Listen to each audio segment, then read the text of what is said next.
Bonjour, une petite vidéo sur ces trois véhicules. Pourrait y en avoir quatre, je vais vous expliquer pourquoi il n'y est pas. Donc en gros la comparaison, deux Charisma et deux Kyosho.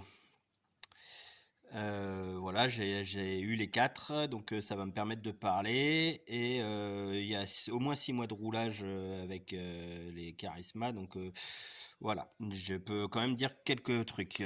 Le premier, je vais parler bien sûr que de version sortie de boîte. Il n'y a aucune option, aucun truc, sinon c'est pas la peine de comparer. On peut toujours tout faire sur tous ces véhicules.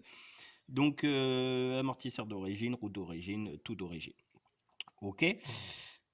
Alors, comment elles sont représentées? Celle-là avec la petite pastille rouge, c'est une complètement normale avec la petite batterie NiMH. Avec l'étiquette verte, c'est la même, mais avec la batterie qui fond en 2S. Et la Kyosho, qui est juste à côté, avec ses 4 piles. Donc pourquoi il y en a 3 et pas 4? Tout simplement que j'aurais pu rajouter, c'est pas le Kyosho normal, c'est pas le buggy d'origine, c'est déjà le buggy VE. Alors pourquoi? Tout simplement que le premier, je l'ai même pas gardé. J'ai fait 2 tours avec et il est reparti, c'est une honte. Voilà. Ça vaut 245 €. Il y a un moteur à charbon enfin bon, j'ai juste essayé de faire 2 tours. C'est simple. J'ai cru que c'était la voiture des télécommandés de ma fille que j'ai pas là, qui est dans la maison. C'est impressionnant. Au prix, ça roule même pas à 20 km/h, ça a aucune sensation. J'ai même cru que j'étais, parce qu'il y a un mode entraînement, et j'ai même cru que j'étais bloqué en mode entraînement. Et non, non, c'était bien en race. Quand je l'ai mis en mode entraînement, c'était juste ridicule. Donc, le Kyosho d'origine, vous oubliez. Donc, faut au moins un VE. Ce qui change complètement la donne, parce que déjà d'origine, ça vaut quasi 2 fois un Charisma. Mais là, pour un VE, pour avoir le moteur Burlesque, qu'il y a déjà dans les Charisma, on est à plus de 300 € la voiture. Et il n'y a pas la télécommande avec. Donc en gros, vous vous approchez, on doit être à 374 € le tout. Sans les piles, bien sûr, sans les chargeurs. Voilà. Donc de base, sans même avoir la super télécommande, le truc, on est sur une voiture à au moins 400 €. Voilà. Après, sinon, au niveau du roulage, alors, que dire un peu là-dessus? Très déçu des autonomies des Charisma après avoir roulé avec. C'est juste catastrophique. Et c'est pire en 2S. C'est-à-dire que la NiMH d'origine tient pas très longtemps, tient 7 minutes 30 à peu près. Sauf que 6 mois après, elle tient à peu près 7 minutes 30. Sur les 2S, on est à 10 minutes sur le papier, on est même plus aux 7 minutes, voire j'en ai deux qui sont, ouais, presque, ça tient même plus 6 minutes sur 6 batteries. Donc j'ai pu faire l'essai, j'avais 8 lipo 2S, donc j'en ai deux qui tiennent plus du tout, qui doivent être ouais, à 6 minutes de jeu, et les autres tournent environ à 7 minutes 30, finalement comme la NICD d'origine. Donc pas vraiment pas content sur la 2S. Chargé avec un chargeur spécial, équilibrage, tout, pas tiré en dessous des 3,3 volts, patati patata, et en fait elles finissent pareil quoi. Au bout de 6 mois, elles se sont nettement dégradées. Voilà. Donc j'étais vraiment parti sur du 2S et je reviens en arrière. Finalement, la petite batterie NICD est pas si mal. Voilà. Deuxième problème, euh, c'est très violent donc en 2S. Donc le gros problème qu'il y a, je sais pas si on va le voir. Hop, je vais essayer de zoomer sur un qu'on voit bien. Voilà. Les noix de différentiel et les cardans, eh ben, elles ont pas été prévues pour le 2S, hein. Donc, au bout de 6 mois, c'est tout mangé. Donc, ouais, grosse interrogation. Les cardans, ils les font en ferraille, mais j'ai pas vu les noix. Donc, ça aussi, c'est un gros problème. Troisième problème, les batteries qui tout simplement ne rentrent pas en 2S. Faut vraiment bourriner. Ça va. Enfin voilà. Après, t'arrives plus à ouvrir le capot. Enfin voilà, ça fait très bricolage. Donc, bah ça marche très fort, trop fort d'ailleurs. Et beaucoup, et ça a plein d'inconvénients. Ça abîme un peu tout, ça abîme la voiture, ça abîme les cardans, ça tient pas longtemps en autonomie. Donc bah je sais pas, la 2S, j'en étais très content et je reviens un peu en arrière. Voilà. Sachant qu'ici on roule que en intérieur, sur la piste c'est du bois, parquet bois.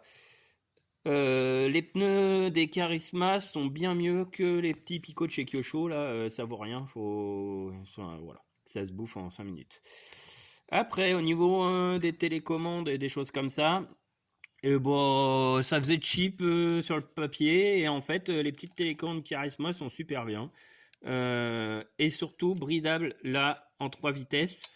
Inutile de dire qu'en intérieur c'est tout bridé à la première vitesse. Je fais des meilleurs temps bridés aussi bien. Allez, avec la NICD tu peux passer à la deuxième vitesse. Mais au-delà, c'est dès que tu appuies, ça dérape, tu perds l'arrière, enfin, pas agréable. Tu fais des meilleurs temps en première vitesse et d'être plus linéaire sur tout le circuit. Voilà. Euh, à Kyosho, plutôt déçu. Il y a un mode, deux modes, entraînement et mode machin. Ouais, ils auraient pu faire un variateur, un truc. Parce que là, bah, à l'inverse, autant la Kyosho normale, elle avance pas, aussi bien en entraînement qu'en race. Et elle, c'est l'inverse. C'est la VE là. Et en race, elle roule trop fort pour rouler sur petit circuit. Et en entraînement, je trouve que ça limite la vitesse de pointe, mais ça limite pas l'accélération. Et les redémarrages sont souvent, voilà, tu perds de l'arrière, tu bouffes du pneu. Ouais, ils auraient fait une courbe plus propre en entraînement, voilà. Après là-dessus, c'est tout reprogrammable. Apparemment, il y a le cordon et tout, mais bon, c'est encore 37 euros pour un pauvre câble USB. Enfin, comme tout le reste chez Kyosho, quoi. T'as l'impression que tout coûte 4 fois le prix, donc voilà. Mais ça doit être paramétrable et tu dois pouvoir. Enfin voilà, je pense que comme je finirai par la reprogrammer à essayer. Voilà. Une toute petite vidéo pilotage histoire de dire parce qu'on voit jamais les mecs ils en parlent, ils sont toujours dans une cuisine ou dans un truc où ça dérape de partout. Je fais les trois vite fait, un ou deux tours et puis voilà, ça va pas donner grand chose mais ça vous permet de voir les trois bagnoles et sans rouler à fond pour éviter de sortir de la piste. Allez, on regarde ça.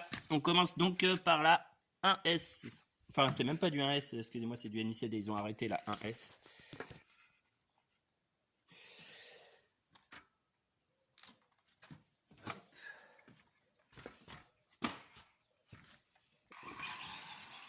Donc voilà, c'est plutôt doux.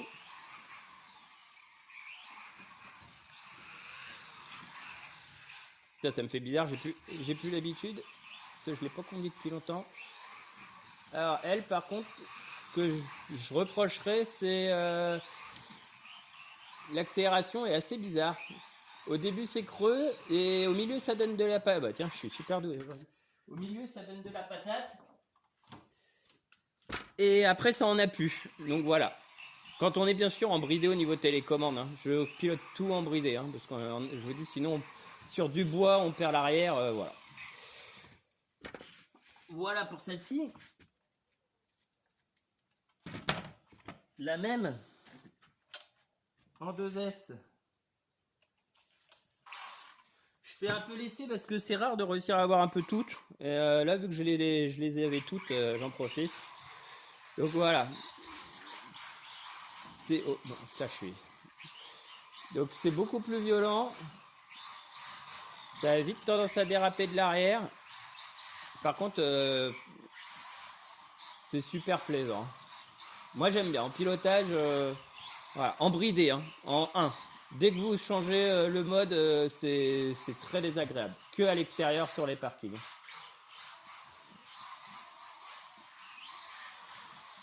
Donc voilà, je suis pas champion du monde du pilotage, hein, je préviens. Voilà, la preuve. Mais au bout de quelques tours, franchement, au prix, on s'amuse bien. Voilà. Et la Kyosho VE, je précise, achetez jamais la normale, et elle est vraiment, il n'y a rien à en faire. Hop, on se met en mode entraînement, parce qu'en mode course, ça perd l'arrière à chaque fois. Voilà. Bon voilà. Alors ça prend beaucoup mieux les virages. Par contre, j'ai trouvé vraiment, comparé à la Charisma où je m'amusais à faire des gros freinages, aucun freinage avec le moteur brushless. Alors pareil, apparemment avec le cordon machin, il y a des choses programmables à revoir. J'ai toujours pas branché parce que pareil, ils ont comment dire, il y a l'air de, c'est pas très bien indiqué apparemment. Faut les bons drivers, les bons machins, ça marche pas bien sous Windows 10. Enfin bon, faut y passer un peu de temps. Là, je parle vraiment juste du sortie de boîte, hein, pour le plaisir. Donc voilà. Mon avis, alors si, d'autres à critiquer sur le Kyosho au prix qui coûte, même pas 2-3 pochoirs pour la bagnole, même pas les autocollants, voilà quoi. C'est un peu très cher pour ce qu'ils y mettent. Donc voilà. Mon avis sur les 3 voitures, difficile. Donc pas les 4, hein, on dit bien les 3. Kyosho normal, on oublie, c'est pas la peine. Kyosho VE, bah c'est juste la tenue de route comparée au Charisma. Elles sont déjà les plus lourdes avec les piles et elles restent beaucoup mieux au sol, beaucoup moins de gâchis en pilotant. Maintenant, pour un mec qui veut ou faire de la course forcément, ou vraiment commencer à faire du pilotage, des chronos, être beaucoup plus précis, ok, c'est vraiment un autre plaisir de conduite. Mais ça faut être clair, pour que ça tourne, et il n'y a rien dessus, 400 €. Avec les piles et tout. Sur les Charisma, moi je pense, le rapport, en tout cas entre n'importe quel Charisma et un Kyosho normal, pas VE, je prends Charisma tout de suite. En pilotage, c'est fun, c'est rigolo, voilà. C'est comme tout. Après, dès qu'on va prendre l'habitude, on ira plus loin. Un mini Z, je pense, avec des réglages, des options, des choses. Voilà. Mais pour moi, le Charisma avec la batterie normale, celui-là, à moins de 150 balles, ça marche très bien. On n'a pas peur de le casser, surtout de le prêter. Le Kyosho, vous le prêtez pas à un gamin. Ouais, oui, j'avais oublié de dire que je les ai un petit peu. J'ai fait des semblants de pare-choc comme ça là, parce que pour protéger les roues, parce que je l'ai prêté 5 minutes à un gamin, fond de poignée dans un angle, la roue pétait direct. Donc ça reste des voitures très fragiles, c'est pas du tout pour les gamins. Au prix, sortie de boîte, vous vous amuserez bien plus avec un Charisma. Puis surtout, vous pouvez en acheter plusieurs au prix. Par contre, batterie normale, et en espérant qu'ils fassent des batteries bien plus conséquentes en autonomie. Là, c'est vraiment le problème. Il faut en avoir un paquet et tout le temps les changer. Donc ça, c'est vraiment pénible. Donc c'est le seul point vraiment négatif de la Charisma. L'autonomie est vraiment, vraiment, vraiment pas bonne. Voilà. Un Kyosho, j'en ai pas parlé, mais c'est dingue. Là, surtout en brushless, C'est quasi au minimum, et je suis vraiment minimum 20 minutes, mais ça tourne 30 minutes, quoi. Donc voilà, on est sur du 30 minutes de jeu avec ça, 7 minutes 30 avec ça, quoi. Donc faut le savoir. Bah, si vous prenez du charisma, vous serez tout le temps en train de changer les batteries, quoi. C'est quand même, je comprends pas cette différence de. Surtout que quand même là-dedans, il y a que 4 petites piles et c'est des 1,2 volts. Donc l'autre, enfin, c'est censé être la puissance et pas l'autonomie, je suis d'accord, mais Charisma ont voulu faire trop violent. La preuve, hein, c'est qu'on est bridé aux télécommandes. Dès qu'on met à fond, le brushless, il est 10 fois trop puissant. Euh, et par contre, il n'a pas d'autonomie, quoi. Donc voilà, c'est un peu dommage. Voilà, donc elles ont toutes des avantages et des inconvénients. Euh, Chez Charisma, ça marche trop fort et ça n'a pas d'autonomie. Chez Kyosho, le normal, il fait rien du tout, il avance pas, donc c'est pas la peine. Et le VE, bah, il est trop cher, tout simplement. C'est de la folie. C'est pas, vous pourrez pas en acheter 4 pour faire la course avec des copains, quoi. Donc voilà.